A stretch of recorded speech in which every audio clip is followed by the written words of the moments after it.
What's up, everyone? Mike here from tastylive, and we're coming at you with another episode of Options in Action.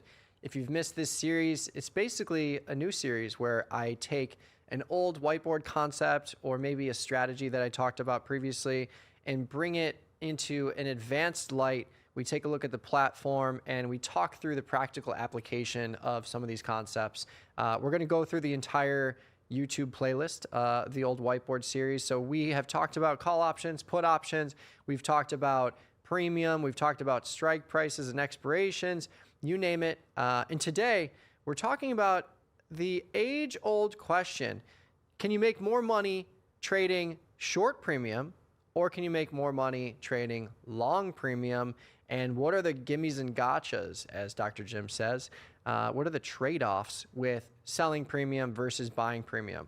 We're going to take a look today, and we'll break it down on this edition of Options in Action.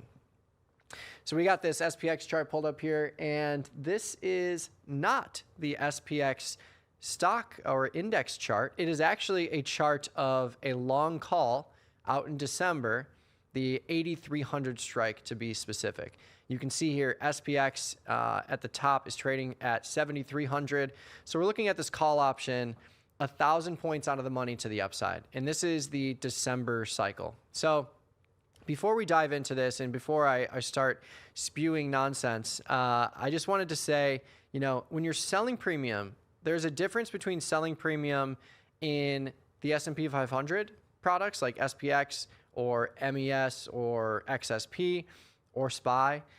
There's a big difference between selling premium in those sorts of products versus selling premium in the equity space, right?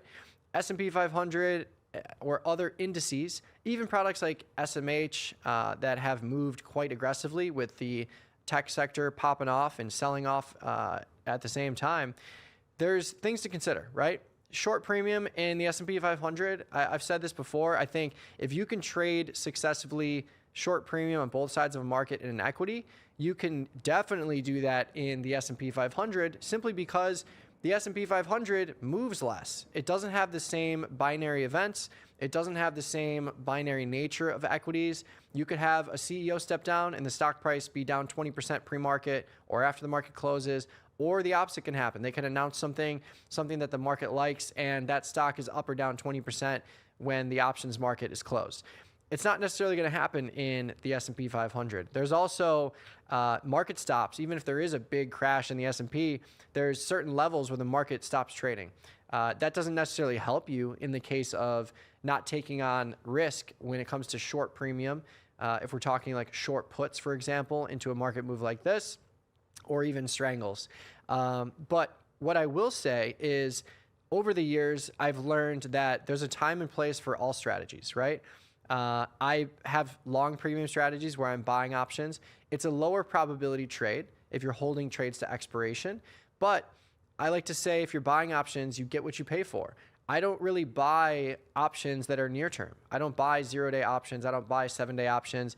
In my mind, you're buying a lot of implied volatility in those cases, and it becomes just that much harder to be profitable on those strategies because you have this super decaying asset that is, if it moves against you directionally, it's basically going to become worthless, and it becomes that much harder for it to reverse and work in your favor. If you're buying a leap option, though, totally different story. Leap options cost a lot of money. You get what you pay for when it comes to long premium. But I think when you're buying premium, it doesn't necessarily have to be a naked option. It can be. I actually have a position on in Nike right now. I bought a leap option out at the 60 strike all the way out almost 600 days away, January of 2028. So this was a situation where, you know, Nike drops to multi-year lows. We're talking decade lows. This Nike hasn't been 45, at least around this price point, since 2015, if I'm not mistaken. So the further a price falls, especially in a product like Nike, where I think we'll still see some upside potential there, yes, I could sell a put to collect that premium. But at the same time, Nike's already fallen, and it's still down at 40. if I sell a put 16 days away for $100, sure, I could sell that. It's a higher probability trade. You can see my probability of profit is nice and high at 66%. But I take on the undefined risk nature of Nike, where maybe they announce something, the stock's not down another 10 points, and now all of a sudden I have a $900 loss on my hands and not much management in terms of what I can do. It also takes a decent amount of buying power, $800 relative to a $40 stock. So for me, instead of selling a put, especially when a product like Nike or any other equity gets to multi-year lows or decade lows, I'd rather just inventory some long-term premium. And you can see here, the further out in time you go, because you're avoiding the implied volatility increase of something like an earnings announcement, something I mentioned earlier, you've got plenty of implied volatility here in the near-term cycles that isn't necessarily reflective of these long-term cycles, right? Look at this expected move for June 30th. You have a plus minus $4.60 implied move with a 60% IV almost, but you look at January of 2028 and it's only a 17-point implied move, and that's because the implied volatility is significantly lower when you get all the way out here on the curve. So will I be trading Nike? Will I be selling premium in Nike around the earnings announcement in a defined risk way? Absolutely. Like I said, there's a time and place for everything.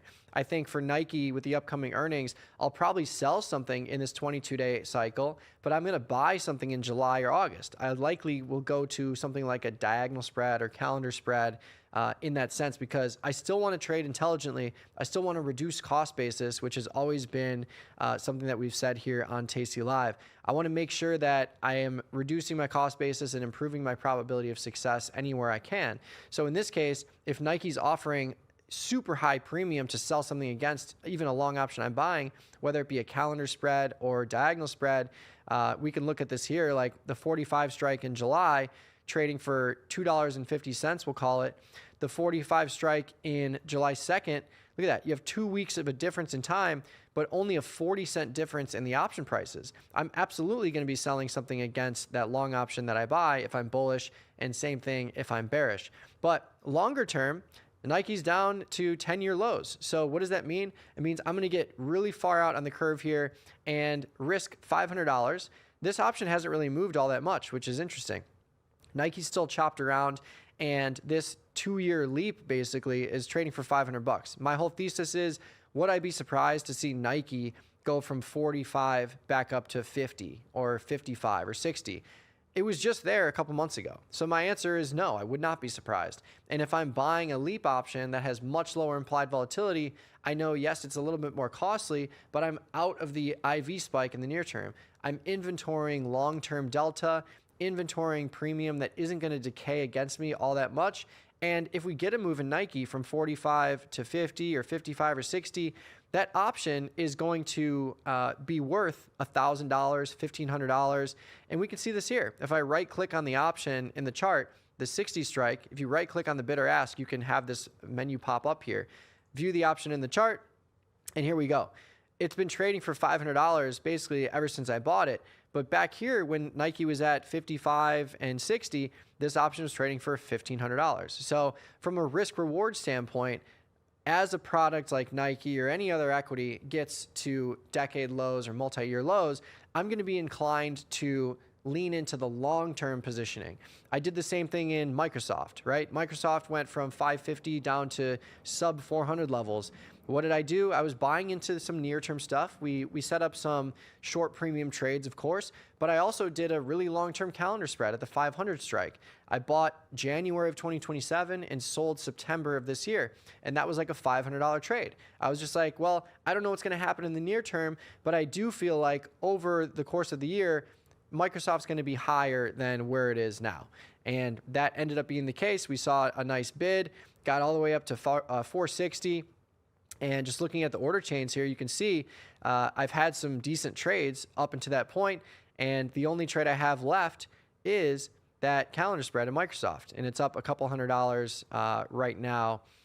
If we look at the 500 strike, I bought it for $500. It's up $400 right now. So I still want to have it on. I think there's a bullish case for it. But to answer the question, selling premium versus long premium, I think when you're selling premium, you have to be able to withstand all variance within that product you're selling, right?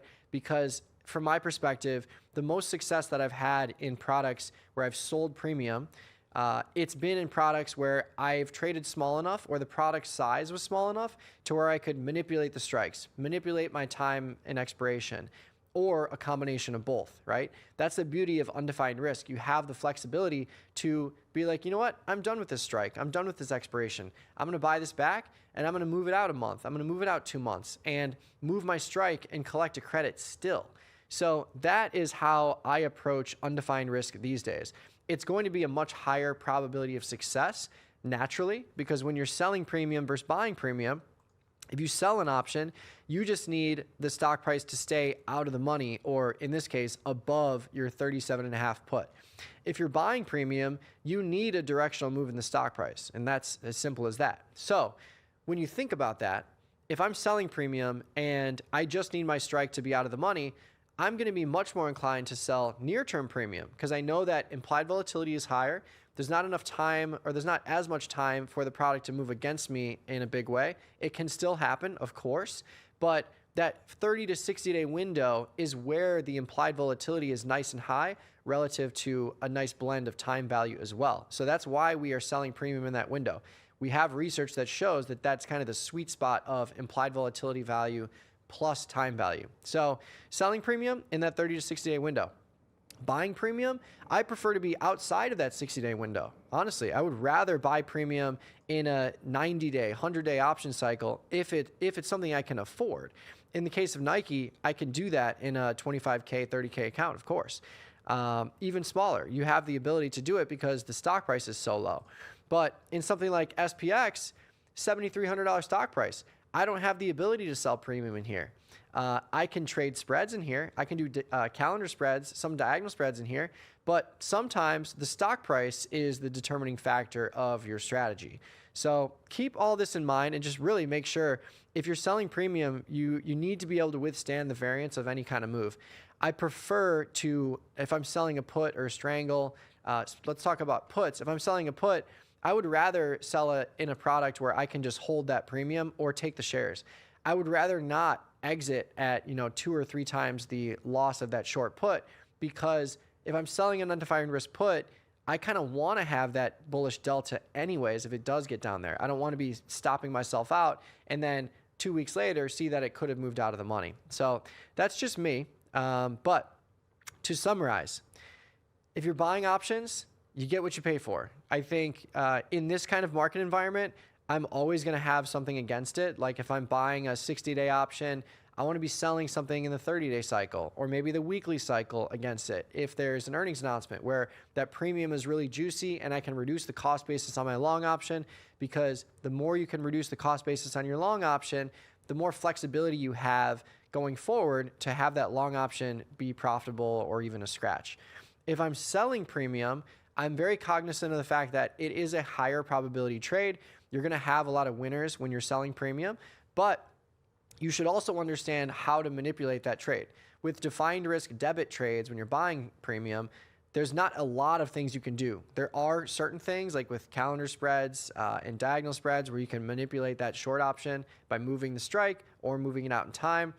But with short premium, undefined risk short premium specifically, you can do a lot of different things. You have a ton of flexibility in the ability to manipulate strikes. And if you look at my order chains for the MES position, this is my year-long strategy for 2026. I've clearly manipulated this position over and over and over. And every single time I do it, I collect more credit. I started with 93 points in credit.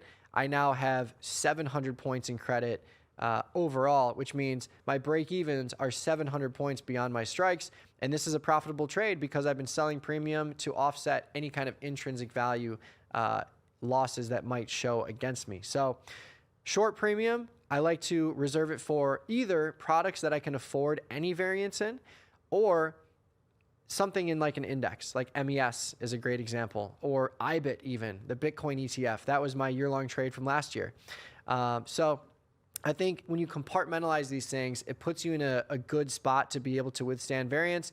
And again, if you have a day like today and you're like, my account is really suffering, then I think your trade size might be off. I think maybe the strategic decisions might be a little bit off. Again, we want to be able to withstand as much variance as possible. With undefined risk, I think it's got to be any variance. The trade size has to be small enough to where you can withstand any variance. It just sets you up for success in the future, and it gives you that flexibility to manipulate the trade as the markets move. And with defined risk, same story. I like to keep them within $500 to $1,000. I think that's a healthy level for me. But again, if I'm doing a diagonal spread or calendar spread, I have a plan for if things go wrong. I know I can move that short strike out in time. I know I can move that short strike up or down depending on the strategy. But yeah, let me know what you think in the comments below.